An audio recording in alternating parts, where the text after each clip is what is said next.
يا أيها الذين آمنوا إذا قيل لكم تفسحوا في المجالس فافسحوا يفسح الله لكم وإذا قيل انشزوا فانشزوا يرفع الله الذين آمنوا منكم والذين أوتوا العلم درجات والله بما تعملون خبير.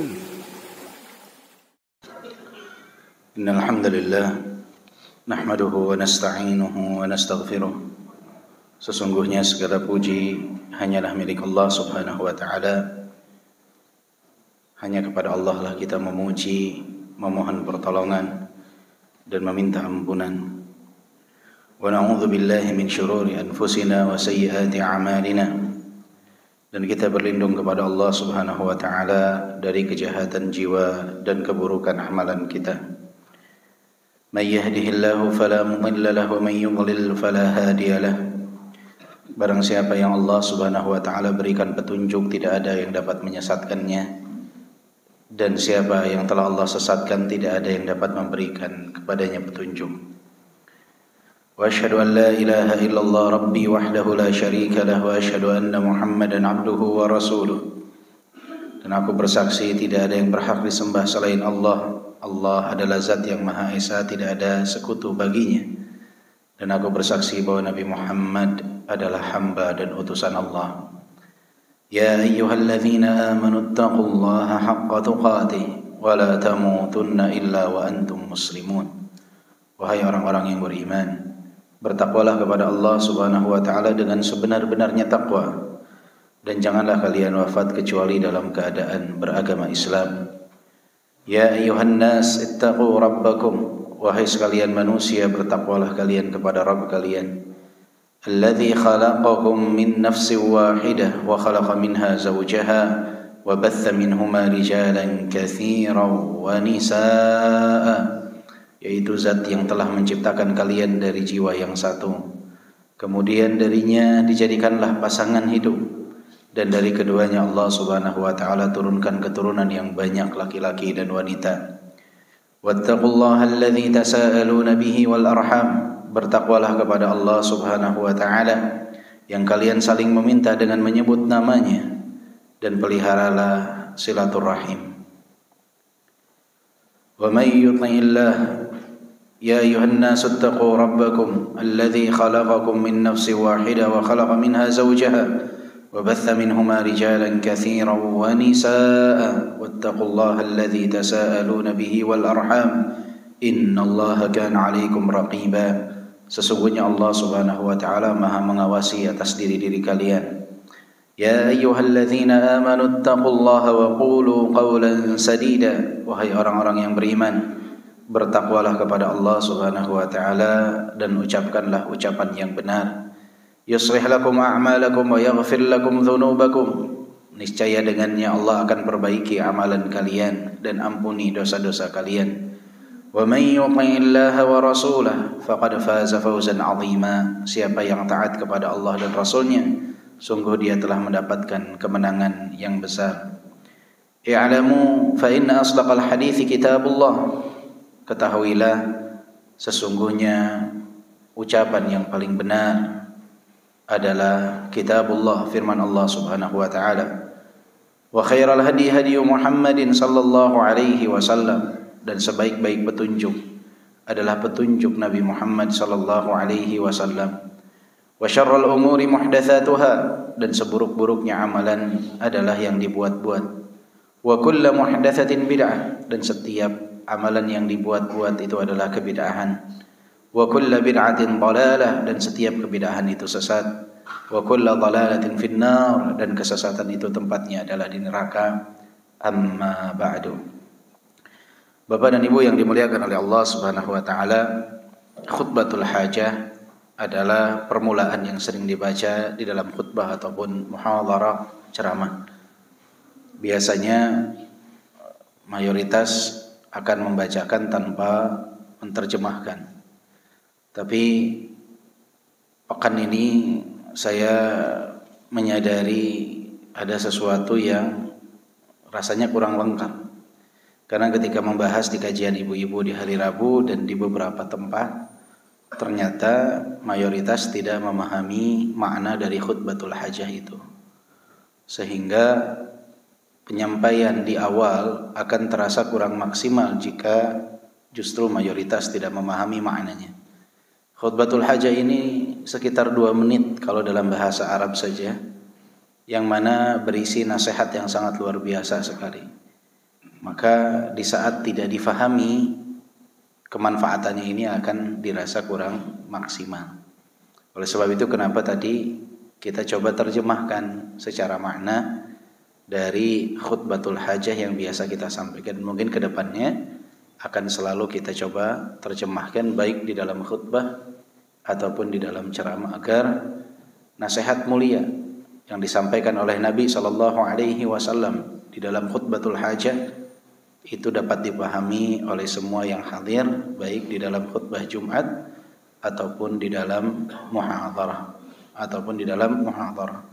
Dan itu coba untuk difahami. Jika setiap pekan kita ulang-ulang, insyaallah jika bapak-bapak sekalian hadir di khutbah Jumat yang tidak diterjemahkan, itu sudah bisa memahami makna dari khutbatul hajah.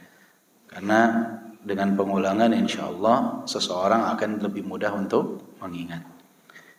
Bapak dan Ibu yang dimuliakan oleh Allah Subhanahu wa taala, Allahumma shayyiban nafi'an, hujan masyaallah tabarakallah. Dari sebelum subuh nampaknya ya. Beda-beda daerah, beda-beda kondisinya. Mungkin ada yang dari malam. Alhamdulillah, semoga mendatangkan kemanfaatan bagi kita. Amin. Ini sebenarnya hujan gini enaknya kok. Tiduran pakai selimut ya. Aman sekali ini, Masya Allah. Ngopi. Baik. Ya, kita hadir sekarang di majelis ilmu. Semoga pengorbanan Bapak Ibu diberikan ganjaran yang berlimpah oleh Allah Subhanahu wa taala. Insyaallah kita lanjutkan pembahasan kita dari kitab Fawaidul Fawaid, dan kita sekarang masuk dalam pembahasan ar-rizq wal ajal, rizki dan ajal. Rizki dan ajal. Di sini Ibnu Qayyim rahimahullah mengatakan, farriq khatiraka lil hammi bima umirta bih wa la tashghalhu bima dhamina lak.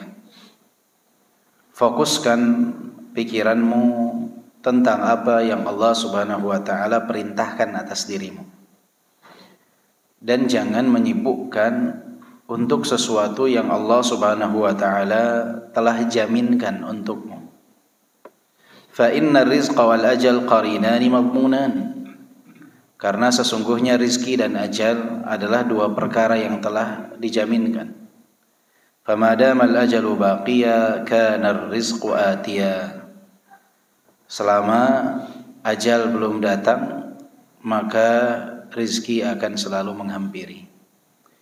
Jadi di sini Ibnu Qayyim ingin menjelaskan kepada kita bahwa rizki dan ajal itu telah dijamin.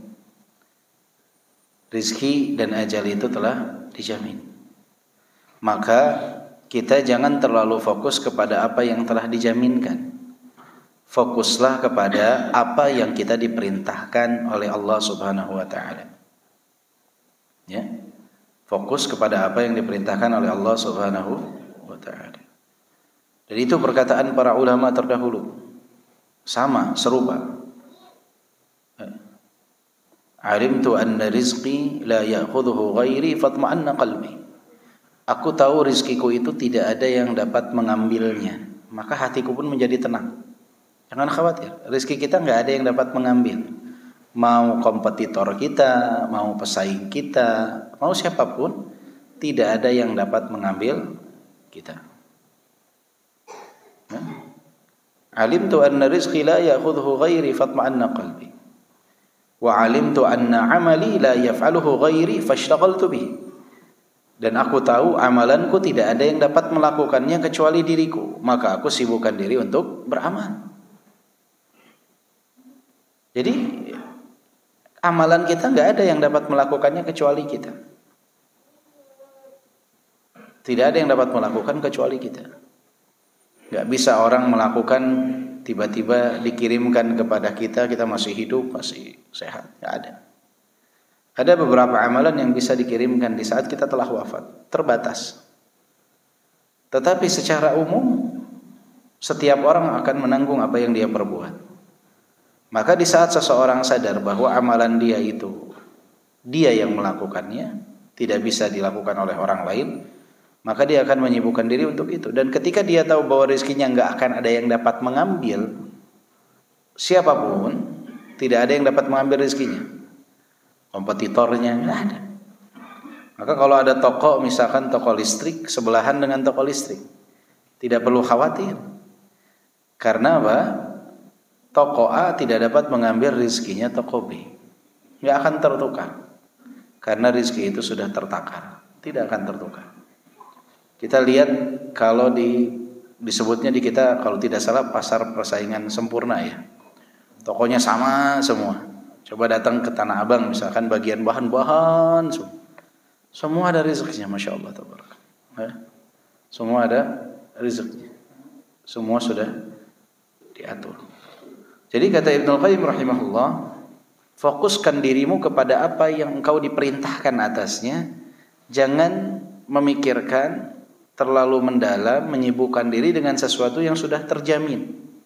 Rizki dan ajal itu sudah dijamin. Pasti orang tua akan mati, pasti dia akan dapat rizki. Selama ajalnya belum datang, rizkinya pasti mengikuti. Prinsipnya seperti itu. Selama kita belum wafat, rizki kita akan terus datang menghampiri kita. Tinggal kita memilih jalan yang diridhai oleh Allah dalam menjemputnya. Jangan memilih jalan yang dimurkai oleh Allah, karena memilih jalan yang diridhai oleh Allah untuk menjemput rizki itu adalah bagian daripada amalan yang kita diperintahkan untuk fokus kepadanya. Jadi, berarti nggak usah nyari rizki? Enggak, cari rizki. Karena di antara perkara yang diperintahkan oleh Allah Subhanahu Wa Taala itu adalah mencari rizki di jalan yang dihalalkan oleh Allah. Di antara perkara yang diperintahkan oleh Allah adalah kita menafkahi keluarga kita. Maka ketika kita mencari rizki jalan yang diridhai oleh Allah Subhanahu Wa Taala, itu tidak bertentangan dengan keyakinan bahwa rizki itu telah dijamin. Enggak. Justru kita sedang beribadah kepada Allah Subhanahu Wa Taala. Rizkinya berarti nggak akan berubah, nggak akan begitu saja. Maka ada orang yang kecerdasannya sama, bidangnya sama, rezekinya berbeda. Atau ada orang yang secara pengetahuan itu di atas daripada si fulan. Tapi si fulan ini rezekinya lebih banyak daripada orang tersebut. Bisa seperti itu, sudah tercatat. Terus apa yang kita lakukan sekarang dari meraih pendidikan, kemudian keahlian, untuk apa?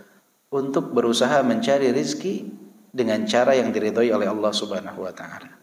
Kita nggak mau dapat rizki dengan meminta-minta. Kita nggak mau mendapatkan rizki dengan mengemis. Kita nggak mau mendapatkan rizki lewat jalan yang dimurkai oleh Allah Subhanahu Wa Taala. Kita ingin mendapatkan rizki tersebut dari jalan yang diridhoi oleh Allah, dari jalan kemuliaan. Bekerja mulia dengan mencari nafkah, bukan dengan jalan untuk meminta. Wa idza sadda 'alaika bihikmatihi tariqan min turuqihi fataha laka birahmatihi tariqan anfa'a laka minhu. Dan ketahuilah, jika Allah Subhanahu Wa Taala menutup sebuah pintu rizki atas hikmah dari Allah Subhanahu Wa Taala, ketahuilah bahwa dengan rahmatnya Allah akan bukakan pintu yang lain. Jadi nyampe itu rizki, nggak perlu khawatir. Pintunya banyak. Allah ngasih rizki dari Allah Subhanahu Wa Taala kepada kita, itu ada pintu-pintunya. Ketika satu pintu ditutup, maka pintu lain akan terbuka, karena rizki itu tetap harus mengalir kepada seorang hamba setelah ditentukan oleh Allah Subhanahu Wa Taala. Maka nggak perlu khawatir. Jadi ketika bapak-bapak nih punya usaha, misalkan jualan kebab, jualan bakso, tiba-tiba jualan kebab ini bangkrut, nggak usah khawatir. Rizki itu nggak akan berhenti sampai kepada kita. Kita tinggal mencari ikhtiar dari jalan yang lain. Mungkin yang tadinya omset kebabnya sehari 500.000, baksonya 500.000, ketika kebabnya tutup, Ternyata dari bakso ini omsetnya naik menjadi 1 juta. Nggak ada yang tahu. Allah akan berikan dengan rahmatnya pintu lain untuk rezeki tersebut sampai kepada kita. Maka seorang mukmin nggak terlalu mempedulikan tentang hal tersebut. Tugas dia itu ikhtiar. Maka mukmin itu kalau sudah dia ikhtiar, berusaha, berdoa, dia akan tenang. Mau terpenuhi targetnya, tidak terpenuhi targetnya, dia akan tenang. Kenapa? Saya sudah ikhtiar. Saya sudah berusaha, saya sudah menempuh jalan yang diridhai oleh Allah, saya sudah berdoa. Apapun yang Allah tetapkan pasti yang terbaik. Pasti yang terbaik. Cuman kita kadang pikirannya nggak seperti itu. Ketika yang bakso ini omsetnya 1 juta, kita berpikir coba yang kebab masih ada. Omset 1,5 juta nih. Nggak gitu konsepnya. Ya. Makanya kalau ada orang bilang ini kalau suami dan istri sama-sama bekerja, berarti penghasilan itu jadi double. Enggak juga. Rezekinya ya segitu-segitu saja. Mau dua-duanya kerja, mau satu yang kerja, mau bagi tugas, rezekinya tetap seperti itu. Cuman kita diperintahkan untuk berikhtiar. Boleh gak istri membantu pekerjaan suami? Boleh, selama tidak menelantarkan kewajiban utama seorang istri. Boleh. Istri mau membantu suami, dia misalkan mau jualan frozen food di rumahnya, nggak masalah. Dia punya keahlian mendesain sesuatu, dia desain dari rumahnya. Atau kalaupun dia bekerja, tapi di tempat pekerjaan yang tidak ada pelanggaran syariat. Dia mau jadi guru TK atau jadi guru SD, kewajibannya dia tunaikan di waktu pagi, kemudian dia siang pulang. Menunaikan kewajibannya, tidak melantarkan kewajibannya, ingin membantu suami, boleh nggak? Boleh, itu bab ikhtiar. Masuk dalam bab ikhtiar. Tapi ingat, istri itu membantu suami, bukan mengambil alih tugas suami. Karena fitrahnya laki-laki itu akan merasa terhina. Kalau fitrahnya benar ya, akan merasa terhina ketika pencari nafkah ini diambil alih oleh si istri. Sama, wanita yang punya fitrah yang baik, dia yang terjaga fitrahnya itu, dia akan merasa tidak nyaman ketika tugasnya ini diambil alih oleh suami. Kalau sebatas suami membantu, dia senang. Misalkan lihat istrinya ketiduran, dia lihat rumah nih masih berantakan, dia ambil barang-barang, dia bereskan, dia sapukan, dia cuci piringkan, istrinya pas bangun rumah sudah bersih. Si istri senang, kenapa? Suami membantu istri. Bukan mengambil alih tugas istri, bukan dari sepanjang tahun selama menikah yang nyapu dia, yang nyuci baju dia, yang nyetrika dia, yang cuci piring dia. Istri yang fitrahnya benar, dia akan merasa terhina dengan hal tersebut. Karena itu adalah kewajiban dia sebagai seorang pemimpin dalam rumah tangga. Mau dia tugaskan ke IRT, mau dia ambil alih tugas tersebut, intinya dia yang harus mengatur tuh. Tugas suami adalah mencari nafkah. Tugas suami adalah mencari nafkah. Yang mengatur istri. Apakah istri wajib cuci piring? Gak wajib. Cuman dia yang punya kewajiban untuk menyelesaikan itu. Mau dia tugaskan IRT, mau dia kerjakan sendiri, dia yang punya tugas tanggung jawab tersebut. Maka jika tanggung jawab ini dialihkan kepada si suami yang tugas utamanya adalah mencari nafkah, itu menyalahi fitrahnya. Dan istri merasa tidak nyaman. Pernah ada kasus suami istri bertengkar. Kenapa Pak? Karena suaminya terlalu rajin. Ya, betul. Si suami ini rajin banget. Suami sampai menanyakan, salah saya apa? Dia kalau misalkan bajunya robek, dia yang jahit sendiri. Dia yang nyuci piring, dia yang cuci baju, dia yang ngepel. Ternyata istri ini kenapa tidak, ketika ditanya apa yang jadi keluhan si istri, kata si istri, keluhannya adalah suami saya terlalu rajin ngambil tugas saya. Jadi si istri ini merasa tersinggung. Suami berarti ana salah ya. Antum telah ambil alih tugas dia. Kalau sebatas antum membantu, dia senang. Tapi antum ambil alih tugas dia, dia merasa dia tidak dapat menjalankan tugasnya sebagaimana mestinya. Maka fitrahnya laki-laki yang baik adalah dia tidak masalah istrinya membantu, tapi bukan mengambil alih tugasnya. Bahkan ada yang pernah bertanya kepada Syekh Al-Utsaimin, wahai Syekh, gajiku 3.000 real. 3.000 real kalau uang kita sekitar sekarang 13 juta. Kalau sekarang ya, nominal sekarang. Istriku juga bekerja, gajinya 7.000 real. Uang kita 30 juta. Jadi istrinya gajinya lebih besar daripada dia. Dan saya nafkahkan harta saya itu, penghasilan saya itu untuk memenuhi kebutuhan rumah tangga. Istri saya, dia memaksa untuk membantu. membayarkan apa yang perlu dibayarkan dalam kebutuhan rumah tangga. Tapi saya menolak hal tersebut. Dan saya bersikukuh bahwa ini adalah kewajiban saya. Hartamu adalah hartamu, kata si suami. Apa yang harus saya lakukan? Dan istri saya terus memaksa. Kata Syekh Al-Utsaimin, istrimu tidak punya kewajiban untuk memenuhi kebutuhan rumah tangga walaupun hanya 1 dirham saja. Hanya 1 dirham saja, dia tidak punya kewajiban. Maka apa yang telah engkau lakukan adalah perbuatan yang luar biasa, perbuatan yang terpuji. Semoga Allah memberkahi hartamu yang tidak seberapa dibandingkan harta istrimu tersebut. Tapi engkau tetap menjaga martabatmu sebagai seorang suami. Syekh Al-Utsaimin memuji lelaki tersebut. Karena apa? Walaupun gaji dia lebih kecil dari gaji istrinya, dia tetap bersikukuh kebutuhan rumah tangga itu tanggung jawab dia. Harta istri itu punya istri. Harta istri itu punya istri. Dia mau kasih orang tuanya, mau kasih adiknya, mau kasih anaknya. Tapi kewajiban utama rumah tangga itu tanggung jawab si suami. Jarang yang seperti ini. Kalau zaman kita sekarang, udah sini 30 juta lumayan, 30 juta. Ya, dia cuma 13 juta. Maka tidak boleh berpindah tadi. Ya, sebatas membantu nggak masalah, selama tidak melanggar kewajiban dia sebagai seorang istri. Ya, karena banyak sekarang keluhan itu adalah berpindah posisi, suaminya yang menjadi bapak rumah tangga, istrinya yang menjadi pegawai. Ini menyalahi fitrah. Pasti akan ada sesuatu yang miss nantinya ke depan. Pasti akan ada sesuatu yang tidak nyaman.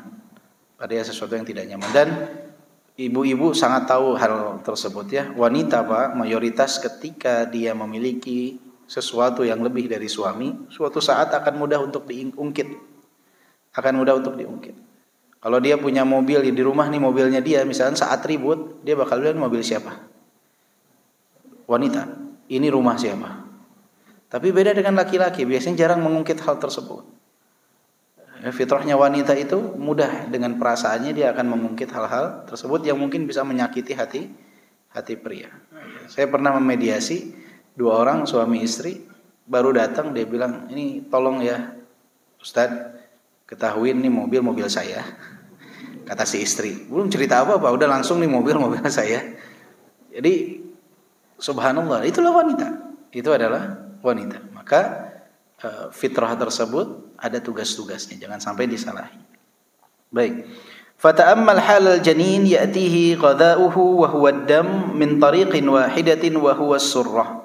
Dan lihatlah kondisi janin. Janin enggak punya kuasa apa-apa di dalam perut ibu. Datang rezekinya lewat 1 jalan, yaitu lewat tali pusarnya. Falamma kharaja min batnil wa inqata'at tilka at-tariq, dan ketika keluar dari perut ibu tertutup jalan tersebut, tapi bekasnya masih ada tuh. Sebagai kita tuh jadi ingat kalau lihat perut kita, dulu saya di dalam perut nih, masuk lewat sini nih ke tubuh saya, masuk lewat pusar ini gitu. Bekasnya masih ada kan, semua pasti memilikinya. Dulu tuh masuk lewat sini. Ketika kita lahir, jalan itu tertutup. Nggak ada lagi asupan lewat pusar. Fataha lahu tariqain itsnain wa ajra lahu fihima rizqan atyaba wa aladda min al-awwal labanan khalisan sa'igan. Setelah itu Allah kasih 2 jalan, yaitu lewat ASI ibu. Lewat ASI ibu. Ibu yang makan kemudian disalurkan lewat ASInya. Dan ASI ibu adalah sesuatu yang sangat bergizi, tidak tergantikan dengan air susu sapi. Air susu ibu atau ASI sesuatu yang luar biasa, sebagai sesuatu yang dapat menjaga tumbuh kembang si anak. Allah ganti dengan hal tersebut. Tertutup 1 pintu, Allah ganti dengan 2 pintu, 2 jalan. Maka si hamba ini dapat tumbuh kembang di masa kecil, padahal dia belum mampu melakukan apapun. Tapi rezeki itu sampai ke dia. Rezeki itu masuk ke dalam tubuhnya. Bayangkan, dalam perut tetap masuk, ketika di luar juga masuk, belum berdaya apa-apa. Fa idza tammat muddatur ridha wa inqata'at at-tariqan bil fitam fataha turuqan 4 akmala minha ta'aman wa syaraban, fa ta'aman minal hayawan wan nabat wa syaraban minal miyahi wal alban. ketika dia sudah sampai masa al-fitam atau penyapihan, udah beres 2 tahun dia disusui oleh ibunya, setelah itu dia dapat memakan dari banyak jalan. Makanan-makanan, minuman-minuman. Makanan yang bahan dasarnya baik itu hewani ataupun nabati. Kemudian minuman ada air, ada susu. Luar biasa tuh. 2 pokoknya. Dan jenis-jenis yang lainnya Allah berikan. Yang tadinya hanya air ASI, 1 jenis saja. Kemudian setelah ditutup masa penyapihan 2 tahun selesai masa ASI, masuk kepada masa dia bisa makan dan minum. Dan banyak jenisnya, nabati, hewani, kemudian juga tidak hanya air susu, dia tadinya cuma ASI, dia nanti bisa minum susu kambing, susu sapi, susu apa lagi, kedelai, susu apa, banyak ya. Susu onta, ada juga susu onta. Kemudian dia juga bisa minum air dengan segala jenisnya. Ternyata nggak berhenti di sana, rezeki itu tetap bisa masuk ke dalam tubuhnya. Wa ma yudhafu ilaihima minal manafi wal malad fa idza mata anqata'at anhu hadhihi at-turuq al-arba'ah. Dan kalau dia telah wafat, terputus jalan ini, selesai. Udah, waktu dia mendapatkan rezeki tubuhnya tersebut telah selesai. Lakinnahu subhanahu fatalahu in kana sa'idan turuqan thamaniyah wa hiya abwabul jannah ats-thamaniyah yadkhulu min ayyiha syaa. Setelah 4 jenis makanan tersebut tertutup pintunya dengan dia wafat, apakah berhenti sampai di situ? Tidak. Allah Subhanahu wa taala ganti. Jika dia termasuk ahlus sa'adah, orang yang bahagia, Allah akan ganti dengan 8 pintu menuju surga Allah Subhanahu wa taala.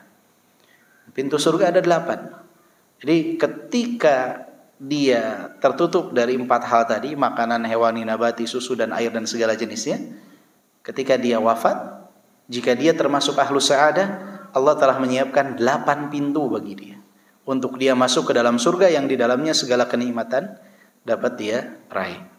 Fahakadza Rabb subhanahu la yamna'u 'abdahu al-mu'min syai'an min ad-dunya illa wa yu'tihi afdal minhu wa anfa'a lahu. Begitulah Allah Subhanahu wa taala. Allah Subhanahu wa taala tidak menutup, tidak menghalangi dari seorang mukmin sesuatu dari kenikmatan dunia, kecuali Allah Subhanahu wa taala akan menggantinya, memberikannya sesuatu yang lebih utama dan lebih bermanfaat. Harus yakin kita. Jadi Allah Subhanahu wa taala ganti dengan yang jauh lebih bermanfaat. Ya apapun, 1 pintu tertutup, masih banyak pintu-pintu yang lain. Tapi kadangkala kita nih terlalu cepat untuk pesimis. Kadang menganggap ya sudah, banyak orang yang ketika dia di PHK dari tempat kerjanya gantung diri dia. Merasa bahwa saya udah, dia lupa yang ngasih rezeki bukan bosnya dia, bukan perusahaannya dia, tapi Allah Subhanahu wa taala. Maka dia harusnya tetap optimis. Mungkin ini jalan untuk dia lebih baik. Kayak per kan, kalau ditekan dia bisa lebih bisa lebih menghasilkan sesuatu yang luar biasa. Nah, kadangkala kondisi terpepet itu potensi orang bahkan akan muncul. Ternyata dia tadinya bekerja di satu perusahaan, dia sudah nyaman tuh di zona nyaman. Tiba-tiba dia di PHK, terhimpit dia. Akhirnya dia ternyata cobalah dia buat produksi makanan. Oh ternyata dia punya keahlian dalam memasak. Potensi ini tadinya dia nggak sadar. Ternyata orang banyak yang mengakui makanan antum enak ya. Akhirnya dia buka kecil-kecilan, orderan sampai restoran. Apa itu? Itu adalah jalan dari Allah Subhanahu wa taala. Kadangkala dalam kondisi terhimpit, potensi orang itu muncul, terlihat. Yang tadinya dia berada dalam zona nyaman, dia nggak menyadari potensi dia sendiri, dia nggak nyadar. Tapi justru ketika dia terhimpit, dia akhirnya bisa menunjukkan potensi dirinya. Nah, ini jalan dari Allah Subhanahu wa taala. Maka jangan khawatir. Pasti Allah Subhanahu wa taala akan memberikan jalan. Tugas kita yang penting jangan pesimis saja. Kalau udah pesimis, udah terkubur potensi dalam diri itu. Yang penting tetap optimis. Rezeki pasti datang. Tugas kita hanya berikhtiar dan berusaha. Hadzul mu'minin wa laysa dzalika li ghairil mu'min fa innahu yamna'uhu al-hadd al-adna al-khasis wa la yarda lahu bihi li yu'tiyahu al-hadd al-a'la an-nafis. Jadi bagian orang yang beriman itu adalah tidaklah dia terhalang dari sesuatu yang hina dan rendah, dan Allah Subhanahu wa taala tidak ridha hal tersebut baginya, melainkan Allah Subhanahu wa taala akan memberikan baginya sesuatu yang tinggi dan berharga. Wal 'abdu li jahlihi bi masalihi nafsihi wa jahlihi bi karami rabbih wa hikmatihi wa lutfihi la ya'rifu at-tafawut baina ma muni'a minhu wa baina ma dhukhira. Tapi manusia itu karena kejahilannya tentang apa yang bermanfaat bagi dirinya dan kejahilannya tentang kemuliaan Allah Subhanahu wa taala dan hikmah Allah dan kelembutan Allah Subhanahu wa taala, mereka tidak menyadari bahwa apa yang tertahan bagi dirinya itu bukan berarti dia terlarang untuk mendapatkannya, tetapi itu sebatas Allah menyimpan bagi dirinya. Jadi tidak dihalangi, tapi disimpan untuk dirinya. Kadang-kala sesuatu itu kita inginkan gak langsung kita dapatkan. Nah, orang itu banyak yang menganggap ini saya tertolak hal tersebut, apa yang saya inginkan. Enggak, Allah simpan dengan apa yang jauh lebih baik bagi kita. Jadi kita berharap A, Allah telah menyimpan sesuatu yang berkali-kali lipat dari A tersebut. Jadi kita tidak bisa membedakan karena ketidaktahuan kita kadang antara penolakan dengan penyimpanan, antara penghalangan dengan penyimpanan dari Allah Subhanahu wa taala. Bal huwa mula'un bihubbil ajil. Tapi manusia ini lebih senang sesuatu yang segera datang kepadanya. Wa in kana daniyan, walaupun hina dan rendah. Wa biqillatir raghbah fil ajil wa in kana 'aliyan. Dan tidak ada keinginan, bahkan rendah sekali keharapan dan keinginannya untuk sesuatu yang lebih lama akan dia dapatkan, kenikmatan yang abadi yang akan dia dapatkan. Walaupun itu lebih istimewa. Orang lebih senang yang instan. Lebih senang yang instan. Antum ngapain melakukan perbuatan yang haram itu? Nanti di surga antum akan dapatkan bidadari yang luar biasa. Sabar. Nggak mau, yang ini aja udah. Di dunia nggak mau sabar. Antum kenapa mencari kelezatan dunia dengan meminum khamr yang hina ini? Nanti antum di surga minuman dengan segala jenis yang akan dapat antum itu. Nggak mau. Pengen yang segera. Karena merasa kalau nggak dapat ini nggak dapat apa-apa. Dia lupa bahwa telah disimpan baginya sesuatu yang lebih istimewa dan lebih abadi. Tapi lebih senang dengan sesuatu yang ada di hadapan mata dia. Walaupun rendah dan hina bagi dia nggak masalah. Dia mengorbankan sesuatu yang istimewa, yang tinggi, yang berharga demi sesuatu yang rendah, hina yang ada di dunia ini. Itulah manusia. Itulah manusia. Lupa atas keutamaan Allah, kemuliaan Allah, kemahalembutan Allah Subhanahu wa taala. Dalam Al-Qur'an ada yang tahu tidak ayatnya?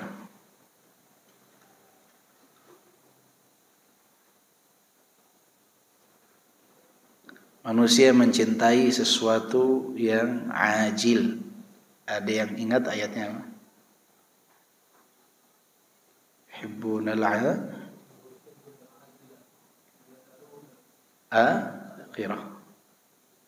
Hibbunal ajilah wa yadharunal akhirah. Lebih senang sama yang tergesa-gesa. Isti'jal. Sesuatu yang nampak di hadapan dia senang tuh. Ya, beres lah, udah. Padahal dia nggak mau sabar dikit dia bisa dapat yang istimewa. Banyak dalam kehidupan dunia pun seperti itu. Ini perbandingan dunia dengan akhirat. Dunia dengan dunia pun kadang kita lebih senang yang cepat, instan. Kenapa banyak orang yang meninggalkan pendidikan padahal usianya masih usia dia harusnya belajar? Karena dia lihat, dia lulus kelas 6 SD, dia lihat nih ada pekerjaan nih. Dia kerja, dia dapat. Saya kerja sehari bantu-bantu aja dapat 100.000. Kita gak belajar saya dapat apa? Mending ini saya kerja sehari dapat 100.000. Si B sabar dia belajar terus sampai dia lulus SMA, sampai dia kuliah. Akhirnya si ini terus sampai dia dewasa sehari maksimal dapat 100.000. Si B karena dia menempuh pendidikan sampai pendidikannya tinggi, kemudian memiliki ilmu yang kompeten, akhirnya dia sehari bisa dibayar 1 juta. Ini satu hari 100.000 terus. Akhirnya bisa tersusul tuh nominal harta yang dimiliki. Tapi ini karena tergesa-gesa nggak mau untuk sabar menimba ilmu. Pengennya cepat-cepat untuk mendapatkan uang. Itu perbandingan dunia dengan dunia saja. Banyak orang yang terkecoh dan lebih mencari yang sesaat. Padahal kalau dia mau bersabar, dia bisa dapat jauh lebih istimewa. Dunia dengan dunia. Kayak ini saja, belajar agama. Banyak orang yang tergesa-gesa, pengen loncat dalam belajar. Dia nggak mau belajar yang dasar. Akhirnya apa? Karena ketergesa-gesaan tersebut nggak kemana-mana. Tapi kalau dia mau belajar dari dasar, berapa tahun pun akan ada perbedaan. Kita Pak ngaji, ikut kajian, sudah berapa tahun? Mungkin ada yang 5 tahun, 10 tahun, ada yang sudah 15 tahun. Bandingkan kita dengan mereka yang masuk pesantren kelas 1 SMP dan lulus di kelas 3 SMA. 6 tahun mereka pesantren, mereka sudah hafidz Quran. Mereka sudah faham bahasa Arab, bisa berbicara bahasa Arab, bisa membaca kitab bahasa Arab. 6 tahun mereka fokuskan, mereka belajar. Kenapa? Karena mereka bersabar belajar dari dasar. Kendala kita kadang yang lama ikut kajian tidak mau dari dasar. Gengsi kalau belajar Iqra 1. Gengsi kalau belajar Durusul Lughah 1. Merasa bahwa saya bukan level saya itu. Akhirnya nggak kemana-mana. Ketergesa-gesaan ini dapat menyebabkan kita nggak kemana-mana. Di dunia ataupun di akhirat. Dalam perkara dunia ataupun dalam perkara agama. Maka bertahap, bersabar itu akan mendapatkan hasil yang istimewa. Harus lebih bersabar. Karena biasanya yang tergesa-gesa itu datang cepat, perginya pun cepat. Coba dalam dagang, kalau ada orang tergesa-gesa, tok tiba-tiba pasti hilang. Karena dia belum siap sendiri, dia belum siap dengan nominal tersebut, dia belum siap dengan omset tersebut, dia belum siap dengan orderan tersebut. Ada orang misalkan dia punya pegawainya 1, dia produksi makanan. Tiba-tiba dia iklan sampai 10 juta. Tiba-tiba datang orderan sekian ribu, dia bingung siapa yang mau ngerjain. Pegawainya cuma 1. Akhirnya dari 1000 orderan tersebut 999 komplain semua. Kenapa? Karena tidak sesuai dengan apa yang dipesankan. Kenapa? Tergesa. Maka ketergesa-gesaan itu nggak ada baiknya. Walau ansafa al-'abdu rabbahu wa anna lahu bidzalik la'alima anna fadlahu 'alaihi fima mana'ahu min ad-dunya wa ladzatiha wa na'imiha 'azzamu min fadlihi 'alaihi fima atahu min dzalik fama mana'ahu illa liyu'tiyah. Kalau seorang hamba itu insaf, dia mau belajar untuk bersikap insaf, melihat sesuatu dengan kacamata yang adil, maka dia dapat mengetahui bahwa keutamaan Allah dalam perkara yang ditahan untuk tidak diberikan kepadanya di dunia, pada hakikatnya dari kenikmatan dunia tersebut Allah Subhanahu wa taala telah menyiapkan sesuatu yang lebih istimewa. Jadi Allah ketika tidak memberi sesuatu kepada kita, pada hakikatnya itu adalah kenikmatan tersendiri daripada kita mendapatkan apa yang kita harapkan. Kadang-kadang kita mengharapkan sesuatu Allah tidak berikan. Ketahuilah bahwa penahanan tersebut itu adalah lebih nikmat dan lebih istimewa bagi diri kita. Karena itu yang terbaik bagi kita. Enggak selamanya yang kita inginkan itu yang terbaik buat kita. Kadang-kala apa yang tidak kita dapatkan itulah yang terbaik untuk kita, dan kita harus yakin tersebut. Jadi Allah memberikan kenikmatan, keutamaan kepada kita seringkali lewat jalan yang Allah tidak memberikan sesuatu terhadap kita. Karena bisa saja ketika kita dapatkan apa yang kita harapkan, kita terlena dengan hal tersebut, akhirnya terjerumus dalam kemaksiatan. Maka kadangkala penahanan itu adalah nikmat. Dulu di Yaman orang sering bilang apa? Kefakiran di negeri kita ini nikmat, kata mereka. Kenapa? Karena mereka melihat negara-negara tetangga mereka ketika Allah berikan harta yang berlimpah, negara-negara Teluk dari Emirat, Qatar, Kuwait, Saudi. Mereka lihat kemungkaran dalam masyarakat itu sangat luar biasa. Memang kefakiran di kita ini nikmat, kita nggak bisa ngapa-ngapain. Ini adalah nikmat. Jadi ketika Allah nahan rizki kepada diri kita, itu adalah nikmat dari Allah Subhanahu wa taala. Karena bisa jadi ketika kita dapatkan hal tersebut, kita lebih dahsyat dari mereka mungkin dalam perilaku kehidupan sehari-hari. Maka apa yang Allah tahan dari diri kita, yakinilah itu lebih baik daripada hal itu sampai kepada kita. Jadi kalau kita berharap nih, kita pengen dapat uang 5 juta, ternyata kita hanya dapat 3 juta. Ketahuilah 2 juta yang Allah tidak berikan kepada kita itu adalah nikmat yang sangat luar biasa. Karena bisa jadi ketika 2 juta itu sampai kepada diri kita, mungkin kita tidak dapat memanfaatkan di jalan yang diridhai oleh Allah Subhanahu wa taala. Jadi ada nikmat yang Allah Subhanahu wa taala tabungkan bagi diri kita. Jadi jangan selalu berpikir bahwa ini saya nggak dapat apa yang saya inginkan. Sama nikmat kesehatan juga. Ketika kita sakit, kita berdoa kepada Allah untuk sembuh, berobat. Ternyata masih disisakan 1-2 penyakit yang Allah belum sembuhkan. Yakinlah itu yang terbaik untuk kita. Karena bisa saja jika kita sehat 100%, kita akan lupa dari Allah Subhanahu wa taala. Kita akan kembali kepada kemaksiatan kita. Rasa sakit ini yang akan menahan kita untuk selalu bermunajat kepada Allah, untuk selalu sholat, untuk selalu bersedekah, untuk selalu melakukan amalan-amalan kebaikan. Maka apa yang Allah tahan dari apa yang kita harapkan, yakinlah itu yang terbaik untuk kita. Bahkan keutamaan di dalamnya lebih istimewa dari apa jika hal tersebut diberikan kepada kita. Makanya kan para ulama terdahulu bahagianya itu berkali-kali lipat ketika mereka menginginkan sesuatu tapi tidak mendapatkan apa yang mereka inginkan. Karena mereka yakin ini Allah berikan tanpa mereka minta. Maka mereka bahagianya berkali-kali lipat. Itu yang harus kita yakini. Fama mana'ahu illa liyu'tiyah wa labtalahu illa liyu'afiyah. Allah Subhanahu wa taala tidak menahan sesuatu atas diri kita kecuali untuk memberikan sesuatu yang jauh lebih baik. Wa labtalahu illa liyu'afiyah. Dan tidaklah Allah menguji kecuali untuk mensejahterakan kita. Walam tahanahu illa liyusafiyah, dan tidaklah Allah Subhanahu wa taala memberikan sebuah cobaan kecuali Allah Subhanahu wa taala melakukan hal tersebut untuk mensucikan kita. Wala amatahu illa liyuhyiyah, tidaklah Allah mematikan kecuali untuk menghidupkan. Wala akhrajahu ila hadhihi ad-dar illa liyata'ahhaba minha lilqudumi alaihi, dan tidaklah Allah mengeluarkan kita ke dunia ini, Allah melahirkan kita ke dunia ini, mendatangkan kita ke dunia ini kecuali sebagai bekal kita untuk menghadap Allah Subhanahu wa taala. Jadi kita diciptakan oleh Allah di dunia ini, diberikan kehidupan di dunia ini adalah dalam rangka agar kita dapat berbekal, memantaskan diri untuk berjumpa dengan Allah Subhanahu wa taala. Allah kasih kesempatan kita nih, kamu hidup 60 tahun, 70 tahun ya, berbekal untuk kelak berjumpa dengan Allah Subhanahu wa taala.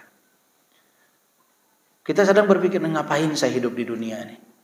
Ya, apa manfaat saya hidup di dunia ini? Kenapa saya lahir di dunia ini? Banyak orang yang mengeluh seperti itu. Enggak usah ngeluh. Apapun peran kita di dunia ini, tugas kita beribadah untuk menyiapkan bekal berjumpa dengan Allah Subhanahu wa taala. Perannya beda-beda.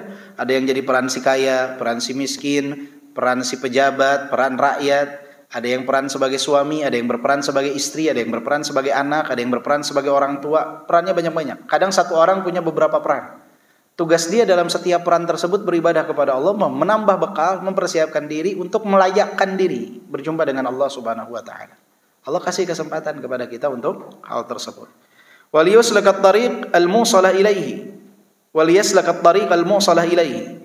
Dan juga untuk menempuh jalan yang mengantarkan dirinya kepada Allah Subhanahu wa taala. Faja'ala al-laila wan-nahara khilfatan liman arada ay yadzakkara aw arada syukura. Allah Subhanahu wa taala menjadikan malam dan siang silih berganti untuk seseorang yang mau mengambil pelajaran dan mau bersyukur kepada Allah Subhanahu wa taala. Fa abadh-dhalimuna illa kufura, dan orang-orang yang zalimin ini enggan, yang zalim enggan kecuali mereka kufur nikmat kepada Allah Subhanahu wa taala. Jadi kalau orang-orang yang bersyukur itu dia dapat mengambil pelajaran, dia mempersiapkan bekal, mempersiapkan diri bagaimana dia bisa layak berjumpa dengan Allah Subhanahu wa taala. Karena yang hanya dapat melihat Allah adalah orang-orang yang beriman kepada Allah, dan itu adalah kenikmatan terbesar di dalam surga. Wujuhu yauma idzin nadhirah ila rabbiha nadhirah. Itu kenikmatan terbesar dalam surga. Maka layakkan diri kita untuk mendapatkan nikmat tersebut. Dengan apa? Berbekal. Maka kehidupan kita di dunia ini walaupun kita lihat nih penuh dengan masalah, ya, manusia hidup, nggak ada yang bebas dari masalah. Ya, manusia itu sejak lahir hidup dengan penuh apa? Masalah. Manusia dari semenjak lahir hidup dengan masalah. Tapi tugas dia harus dapat bersabar menghadapi masalah tersebut. Dan dia hidup di dunia ini sunatullah. Allah ingin kita mempersiapkan diri. Allah menguji kita. Liyabluwakum ayyukum ahsanu amala. Untuk menguji kita siapa di antara kita yang paling baik amalan. Maka bersabar dengan ujian tersebut. Ya. Atau ketika kita merasa, saya nggak dapat apa yang saya harapkan, yakin apa yang Allah berikan akan jauh lebih baik. Ada orang bersedih, dia mati, dia wafat dia. Ingat, bagi orang yang beriman, meninggal ini bukan suatu apa? Bukan sesuatu yang harus ditangisi. Kenapa? Karena ada kehidupan abadi, surga di belakang dari kematian tersebut. Jadi jangan kita melihat sesuatu yang negatif di mata kita menganggap bahwa hal tersebut tidak memiliki hikmah dan pelajaran berharga. Ada hikmah yang luar biasa yang Allah berikan kepada kita. Ada kenikmatan yang luar biasa yang Allah berikan kepada kita. Nah, ini kembali kepada kehusnudzanan seorang hamba kepada siapa? Pada Allah Subhanahu wa taala. Man 'arafa nafsahu ishtaghala bi islahiha an uyubin nas. Lataif. Ini ada ucapan-ucapan mutiara. Siapa yang mengetahui dirinya, maka dia akan sibuk untuk memperbaiki dirinya daripada memikirkan aib orang lain. Jadi kalau orang tahu kadar dirinya, dia akan lebih banyak bercermin daripada menunjuk kesalahan orang lain. Maka tanda orang yang tidak mengenal diri, tidak bercermin adalah sibuk memikirkan aib orang lain.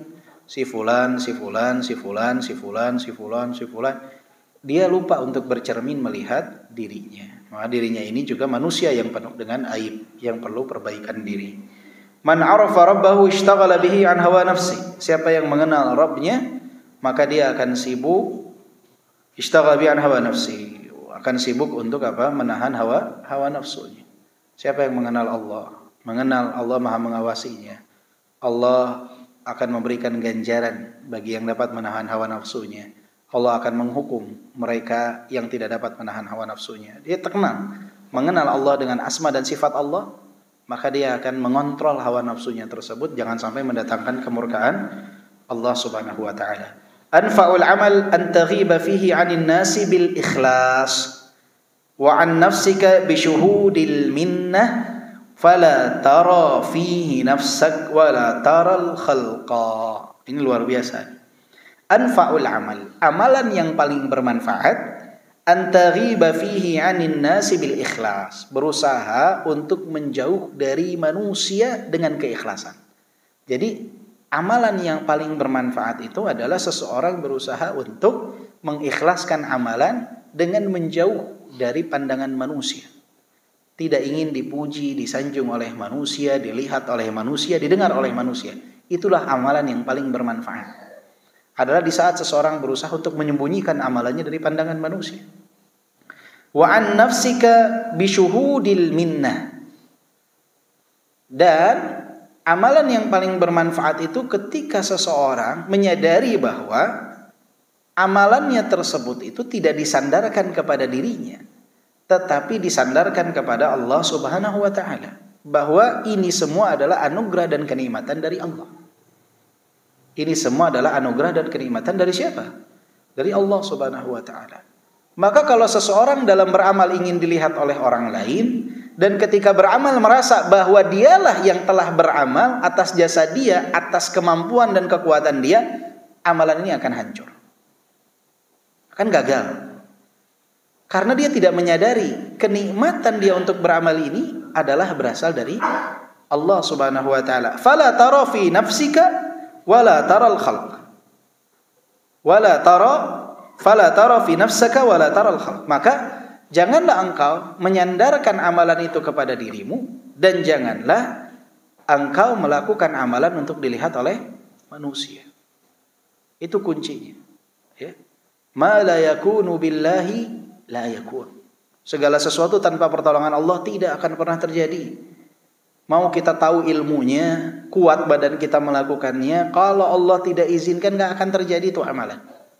Bapak tahu keutamaan menuntut ilmu, punya kendaraan dari rumah, tapi tanpa pertolongan Allah gak ada dari kita yang bisa datang ke tempat ini. Maka aneh kalau ada orang menyandarkan perbuatannya itu, lupa bahwa itu anugerah dari Allah dan hanya menyandarkan kepada dirinya, mengatakan ini saya enggak. Atau jika kita lakukan amalan itu untuk selain Allah, untuk dilihat oleh manusia, itu juga nggak akan bisa abadi. Ma la yakunu lillahi la yanfa' wa la yadum.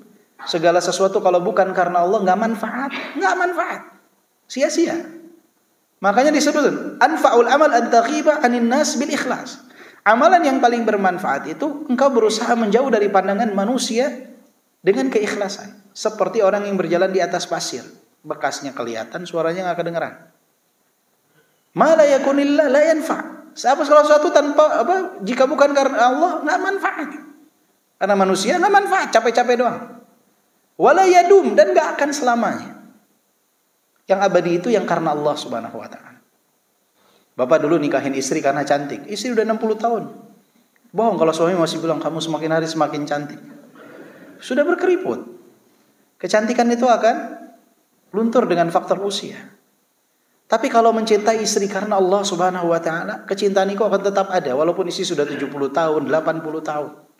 Akan tetap ada. Kenapa? Karena kita mencintainya karena Allah Subhanahu wa taala. Itu yang akan berlangsung lama. Kecintaan bukan karena Allah, amalan bukan karena Allah itu nggak akan lama. Nggak akan lama. Orang menghormati orang lain bukan karena Allah tapi karena jabatannya hilang, nggak ada yang datang. Coba tanya pejabat ketika dia sudah pensiun, ada yang datang ke rumahnya?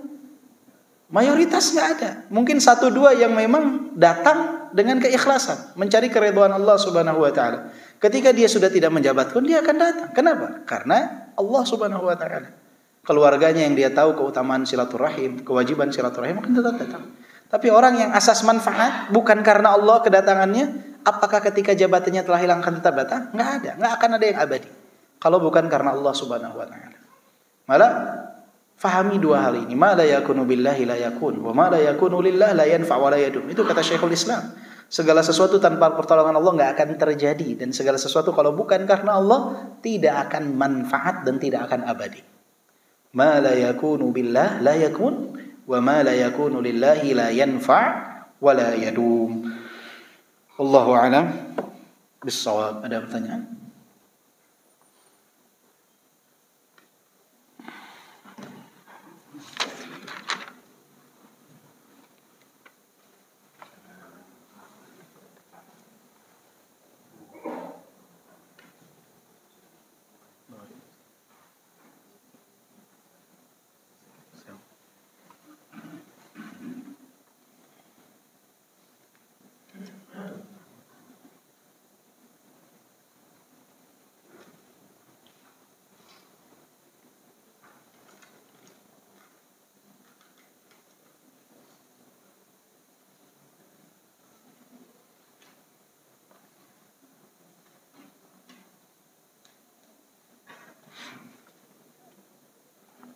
Banyak kita temukan pada sholat jenazah, orang-orang menyuruh membuat 3 shaf, walau yang ikut sholat itu hanya sedikit. Kalau yang ikut sholat banyak harus bikin 5 shaf atau ganjil. Apa ada ketentuan seperti ini? Allahu a'lam. Yang saya tahu adalah keutamaan 3 shaf. Tapi kalau ganjil, Allahu a'lam. Dalilnya saya lupa untuk lafadznya.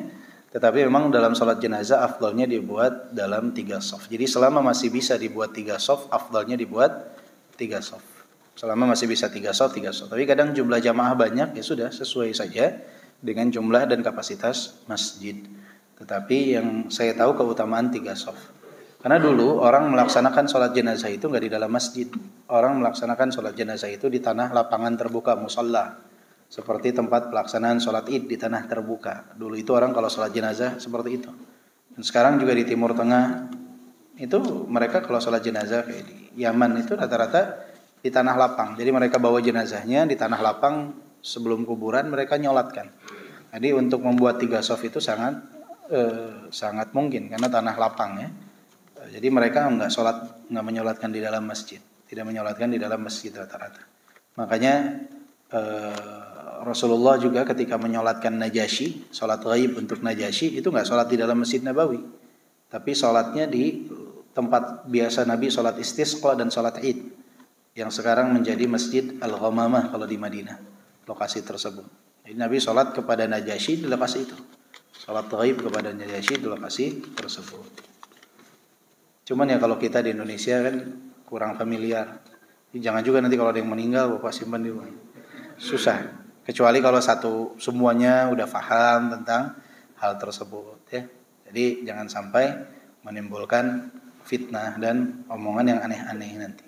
Udah aja dalam masjid juga nggak apa-apa ya, nggak dilarang juga.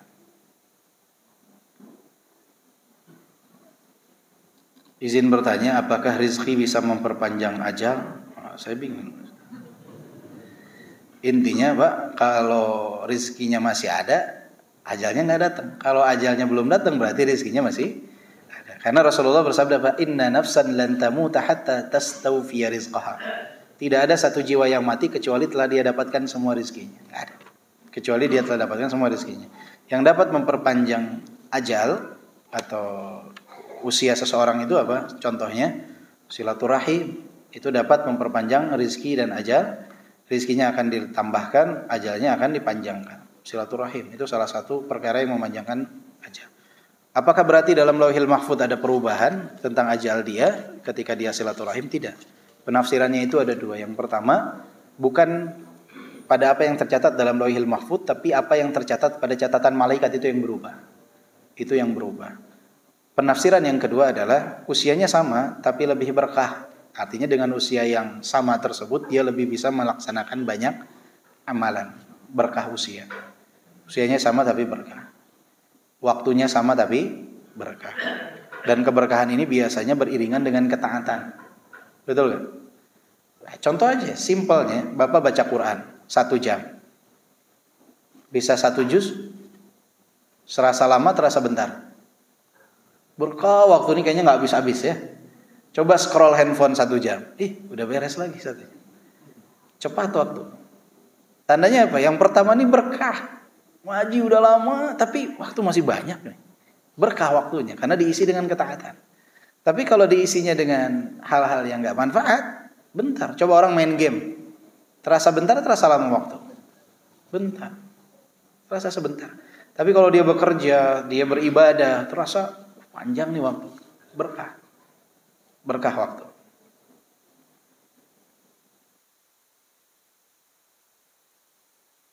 Apa yang bisa meredam penyakit sum'ah di hentakan pertama? Kita merasa sadar bahwa itu sum'ah dan khawatir amal yang tidak ikhlas. Terus beramal dan berdoa kepada Allah untuk dihindarkan dari riya dan sum'ah. Ingin dilihat, ingin didengar oleh orang lain. Jadi jangan sampai kekhawatiran kita, amalan kita ini tidak ikhlas menyebabkan kita meninggalkan amalan. Itu keliru. Itu yang maunya syaitan seperti itu. Kekhawatiran kita tidak ikhlas, akhirnya kita ninggalin amalan. Salah. Kekhawatiran kita tidak ikhlas, apa yang harus kita lakukan? Tetap beramal dan angkat kedua tangan berdoa agar Allah karuniakan keikhlasan. Dan hindarkan sebab-sebab yang dapat mendatangkan sum'ah itu. Artinya, ketika kita berbuat sebuah amalan, terutama amalannya bukan amalan wajib, amalan sunnah, usahakan secara tersembunyi, tidak ada yang melihat.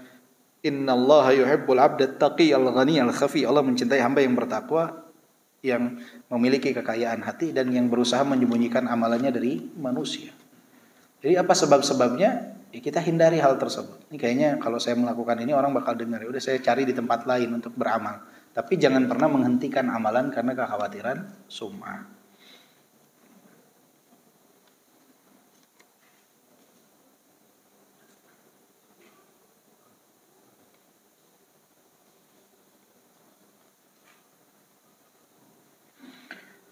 Izin bertanya, apakah di pengajian ada kajian khusus untuk remaja usia SMA? Kalau bareng sama kebanyakan orang tua, anak-anak sekarang banyak yang suka nongkrong, jadi supaya bisa diarahkan ke kajian.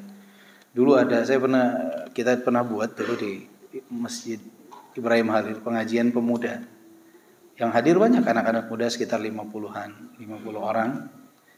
Kemudian ketika kita coba buat lebih rapih, ternyata pemudanya pada kabur semua. Jadi memang pemuda ini luar biasa, perlu perjuangan.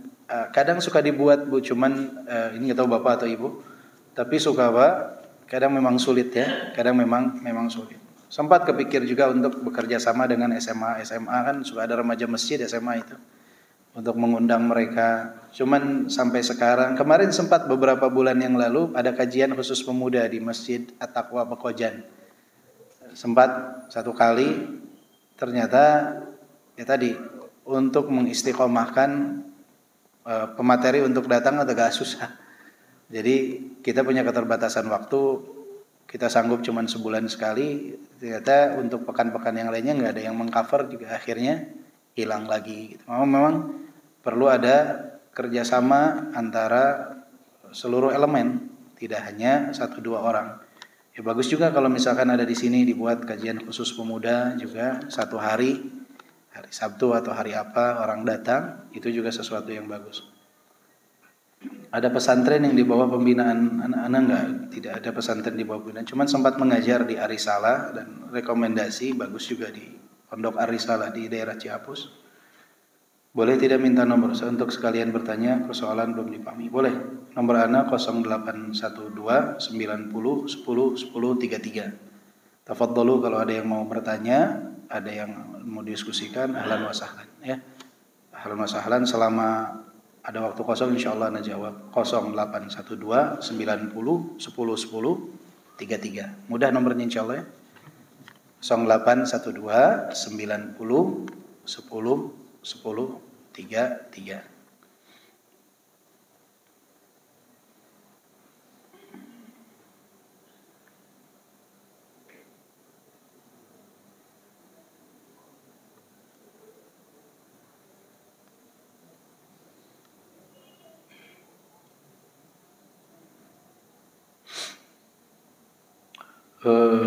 Bapak ini bekerja di, Bapak atau Ibu bekerja di perusahaan konsultan, ada penanganan terhadap yang riba dan tidak ribawi.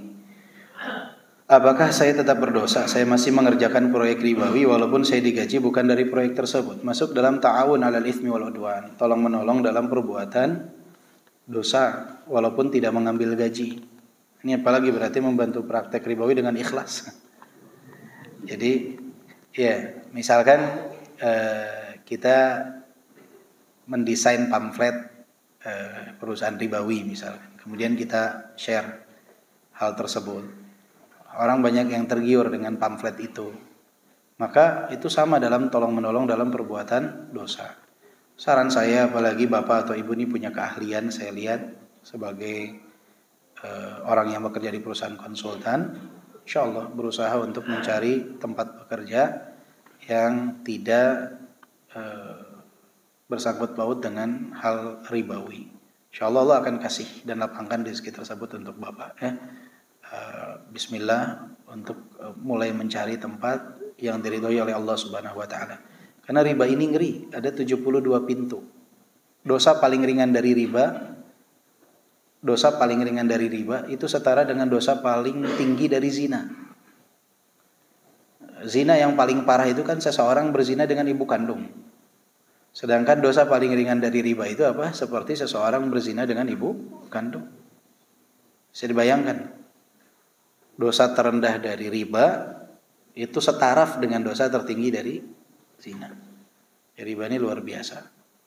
Maka berusahalah untuk mencari apa yang diridhoi oleh Allah. Karena rezeki sudah tertakar, tidak akan tertukar. Ya. Man taraka syai'an lillah awwadallahu khairan minhu. Siapa yang meninggalkan sesuatu karena Allah, Allah akan ganti dengan yang jauh lebih baik. Yang berpikir, aduh saya kalau ngasih ini gak dapat. Kadang kita meninggalkan sesuatu. Dan meninggalkan sesuatu itu bukan berarti suruh nganggur. Enggak ada yang nyuruh nganggur. Suruh bekerja lagi. Cari lagi di tempat yang lain. Atau berusaha sendiri. InsyaAllah Allah gantikan dengan yang jauh lebih baik. Subhanakallahumma bihamdika. Asyhadu an la ilaha illa anta astaghfiruka wa atubu ilaik. Walhamdulillahirabbil alamin. Assalamualaikum warahmatullahi wabarakatuh.